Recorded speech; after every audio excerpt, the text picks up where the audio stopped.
Good morning. Welcome to Thursday Thought today. What has made you stop and think this week? Okay, it's a tricky time, this, isn't it? You know, I'm a bit in limbo, waiting for spring to come, waiting for Easter holidays to go away.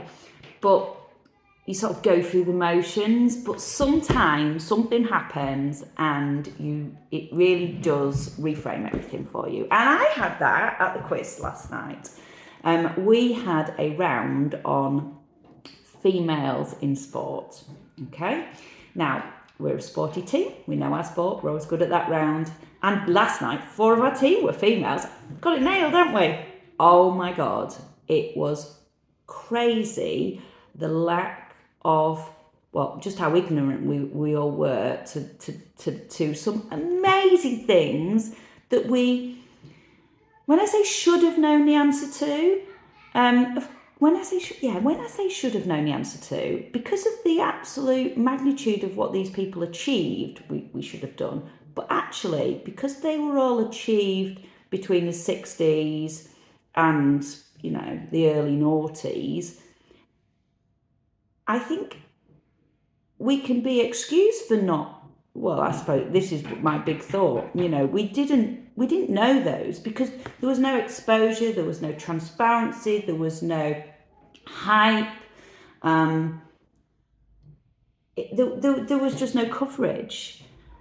We were brought up in an environment that was dominated by men in sport.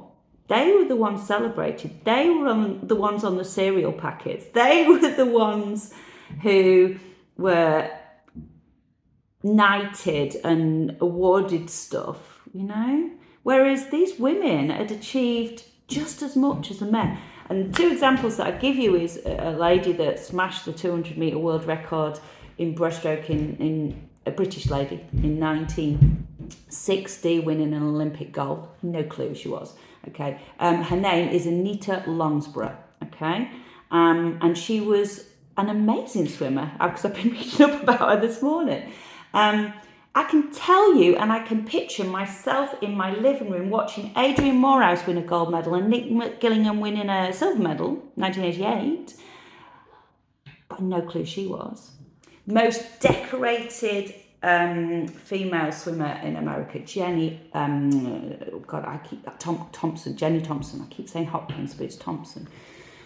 Who is also a medical doctor, by the way.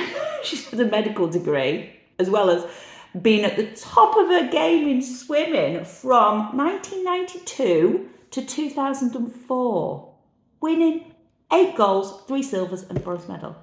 Now, that's amazing. And we all know about Phelps, we all know about Thorpe, all these amazing things. We all know about all these amazing male swimmers, but the fact that she did all that and was a woman and got a degree, a medical degree, that was only the early noughties. The transparency in female sport was just non-existent when we were growing up. Nobody was celebrated. Nobody was, coveted at all. So I'm not big on celebrating things like independent, Women's Day and all of that thing. But we really need to. Some things like that, you just think, God, these people were the pioneers. They fought for us. They did their stuff. And I know sometimes, it can get a little bit like, oh, what we want. I just think I was just very humbled yesterday. I was very taken aback by our lack of knowledge, and that was not because we're thick, right? That was because that was just not what we was exposed to.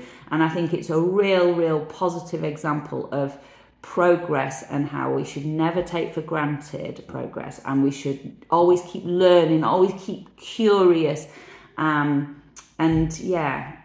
It's amazing now that the women are getting recognition and women are getting a platform to be able to do these things. So very late to the Independent Women's Day part, but it's definitely something to be celebrated, and that's what stopped and made me think this week. So happy Thursday.